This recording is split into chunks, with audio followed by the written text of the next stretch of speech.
जी हाँ दोस्तों, मैं आप लोगों को आज आयतन से संबंधित सभी फार्मूला और एग्जाम्पल बताने जा रहा हूँ। इससे पहले आप लोगों को आयत और वर्ग के बारे में बता चुके हैं। चलो हम लोग स्टार्ट करते हैं। आयतन इंग्लिश में बोलेंगे वॉल्यूम। जैसे एक नंबर में लिखा गया है, आयतन किसे कहते हैं और कितने प्रकार के होते हैं। उत्तर, यदि किसी वस्तु की लंबाई, चौड़ाई और ऊंचाई तीनों का मान दिया रहे तो वह वस्तु को आयतन कहते हैं। यह मुख्य रूप से दो प्रकार के होते हैं। अब दूसरा परिभाषा भी दे सकते हैं, जैसे इस तरह दे सकते हैं, यदि किसी वस्तु की लंबाई और चौड़ाई और ऊंचाई के बारे में अध्ययन किया जाए उसे आयतन कहते हैं। यह मुख्य रूप से दो प्रकार के होते हैं। जैसे ए में लिखा गया घन, बी में लिखा गया घनाभ। तो हम लोग पहले घन के बारे में पढ़ेंगे, उसके बाद घनाभ के बारे में पढ़ेंगे। चलो देखते हैं। ए में लिखा गया है, घन किसे कहते हैं। उत्तर, घन का आकार वर्गाकार होते हैं उसे घन कहते हैं। ये घन का चित्र है। इसका जो फलक है या जो इसका सतह है यह कैसा होता है, चारों भुज आपस में क्या होता है, बराबर होता है। इसीलिए यह वर्गाकार का आकार का होता है। इसलिए ये क्या है, किसका चित्र है, घन का है। चलो हम लोग देखते हैं क्या लिखा गया है। एक नंबर में लिखा गया है, घन का आयतन बराबर भुजा क्यू। घन की एक भुजा बराबर करनी घाते रूट अंडर आयतन। घन का विकर्ण बराबर √3 गुना एक भुजा। घन के संपूर्ण पृष्ठीय क्षेत्रफल बराबर 6 गुना भुजा स्क्वायर। चलो हम लोग देखते हैं एग्जाम्पल में क्या लिखा है। जहाँ में लिखा गया है, एक नंबर में लिखा गया है, घन में पृष्ठ और तल की सतह 6 होते हैं। तल और पृष्ठ क्या होता है, आपस में बराबर होते हैं। एक तरह से ये पर्यायवाची नाम है। और 2 में लिखा गया है, घन में शीर्षों की संख्या 8 होते हैं। 3 में लिखा गया है, घन में कुल किनारा की संख्या 12 होते हैं। अब कितना, 4 नंबर में लिखा गया है, घन में फलक की संख्या 6 होते हैं। अब फलक बोलो या पृष्ठीय बोलो या तल बोलो, ये आपस में क्या होता है, बराबर होता है। और जितना जहाँ में ये जितना लिखा गया है घन के बारे में, इतना ही चीज़ आपको घनाभ में ही पढ़ना, लेकिन फार्मूला डिफरेंट मिलेगा। लेकिन जहाँ वाला ये क्या है, आपस में बराबर ही रहेगा। चलो हम लोग देखते हैं इसका एग्जाम्पल। यदि किसी घन की एक भुजा 10 cm हो तो घन का आयतन, संपूर्ण पृष्ठीय क्षेत्रफल तथा विकर्ण ज्ञात करें। पहले हम लोग देखेंगे कि इसमें दिया क्या क्या है और क्या क्या इसमें मांग रहा है। तो इसमें क्या दिया है, घन का एक भुजा दिया है, कितना दिया, 10 cm। तो ये क्या वर्ग का आकार का होता है, इसलिए ये 10 तस्वीर भुजा क्या हो जाएगा, 10 से होगा। इसीलिए हम लोग देखेंगे पहले इसमें क्या क्या मांग रहा है। आयतन एक चीज हो गया, संपूर्ण पृष्ठीय क्षेत्रफल के चीज हो गया, दो चीज हो गया, तथा विकर्ण ज्ञात करें। मतलब इसमें क्या चीज निकालना है, 3 चीज निकालना है। कौन कौन, आयतन, संपूर्ण पृष्ठीय क्षेत्रफल और विकर्ण निकालना है। इसलिए हम लोग देखेंगे जो दिया है उसको पहले लिखेंगे। सॉल्व दिया है, घन की एक भुजा बराबर 10 cm। अगर आपको मीटर में दिया तो मीटर में लिखना है। अकॉर्डिंग टू क्वेश्चन, घन का आयतन बराबर भुजा क्यू। इसलिए भुजा का मान दिया गया है 10 cm, तो 10 cm बैठा दिए। अब 10 गुना 10 गुना 10 3 बार लिखेंगे तो 1000 cm क्यू हो जाएगा। घन का संपूर्ण पृष्ठीय क्षेत्रफल बराबर 6 गुना भुजा स्क्वायर। अच्छा, ये फार्मूला से आया गुना। अब भुजा का मान दिया है, ध्यान से देखेंगे, 10 cm का स्क्वायर 10 गुना 10 करेंगे तो 100 हो जाएगा। और 100 का करेंगे गुना 6 से तो कितना हो जाएगा, 600। अब cm गुना cm तो cm स्क्वायर हो गया। उसी प्रकार घन की विकर्ण बराबर √3 गुना एक भुजा। तो हमने क्या किया, √3 यहाँ लिख दिए, गुना एक भुजा का मान दिया 10 cm। अब 10 दिया 30 नहीं कर सकते क्योंकि इसमें रूट है, इसमें नहीं है, इसलिए बिना रूट वाला आगे लिखा गया और √3 लिखा गया, cm लिखा गया। ये हो गया हमारा आंसर। इसी प्रकार से आप यहाँ कुछ भी बैठा करके बना सकते हैं। जैसे यहाँ हम 10 दिए हैं आप यहाँ 12 भी बैठा सकते हैं, 20 भी बैठा सकते हैं। इसी प्रकार से आप बनाना है तो बन जाएगा। चलो हम लोग देखते हैं, आपको लास्ट में कुछ एग्जाम्पल भी देंगे बनाने के लिए, कुछ होमवर्क देंगे घर से। बी में हम लोग पढ़ने वाले हैं घनाभ। घनाभ किसे कहते हैं? उत्तर, घनाभ की फलक का आकार आयताकार होते हैं उसे घनाभ कहते हैं। जैसे आप घनाभ ईटा हो गया, उसका क्या होगा, 2 भुजा लंबा होगा, 2 छोटा होगा, इसलिए उसके बारे में हम लोग पढ़ेंगे तो पता चलेगा। जैसे घनाभ का आयतन बराबर क्या होता है, ये फार्मूला है, लंबाई गुना चौड़ाई गुना ऊंचाई। 2 नंबर में लिखा गया है घनाभ की लंबाई बराबर आयतन बटे चौड़ाई गुना ऊंचाई। 3 नंबर में लिखा गया है घनाभ की चौड़ाई बराबर आयतन बटे लंबाई गुना ऊंचाई। जैसे कि इसी से फार्मूला से सब लिखा गया है। जैसे आप समीकरण जानते हैं, अब लंबाई को रख लेंगे तो ये दोनों क्या है, गुना, तो बटे में आ जाएगा। उसी प्रकार से ये सब फार्मूला लिखा गया है। 4 में लिखा गया है घनाभ की ऊंचाई बराबर आयतन बटे लंबाई गुना चौड़ाई।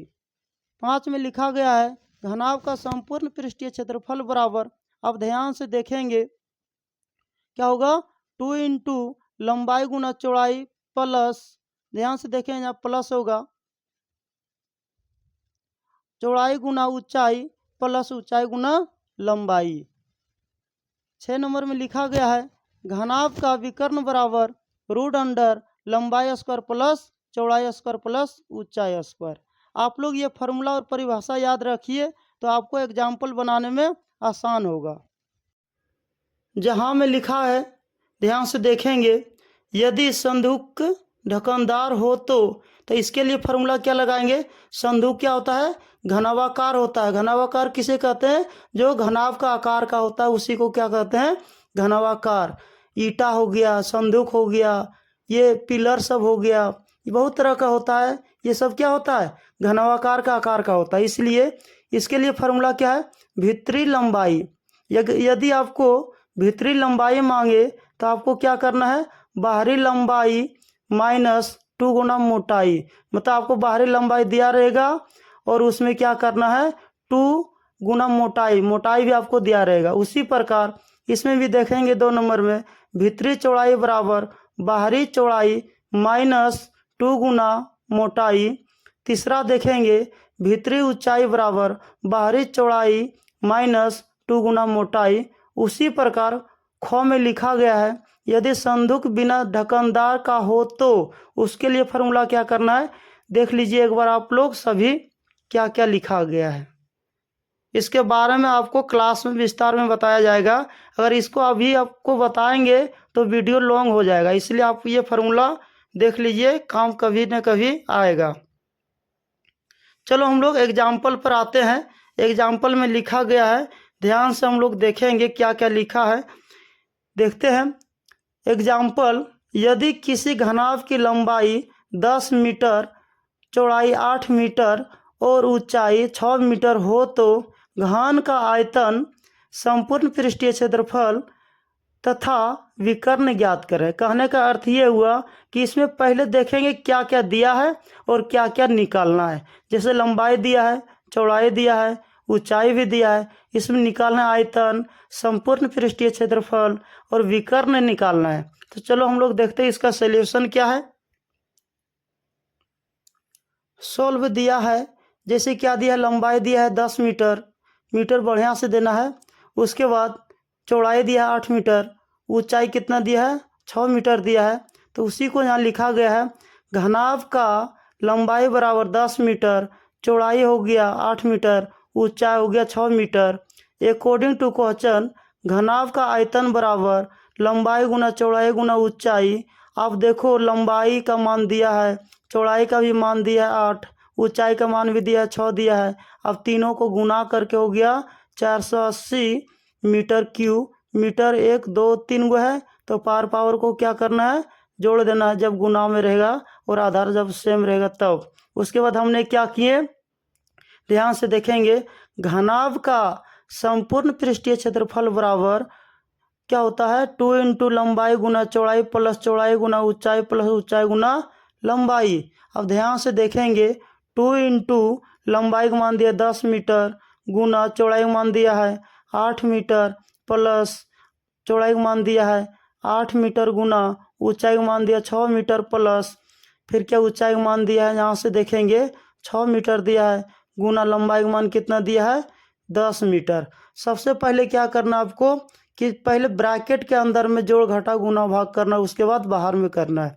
तो पहले गुना का काम होता है, इसलिए 10 गुना 8 किए इतना हो गया, इसको गुना किए इतना आ गया, इसको गुना किए इतना आ गया। अब ये तीनों को ऐड करेंगे तो इतना हो जाएगा।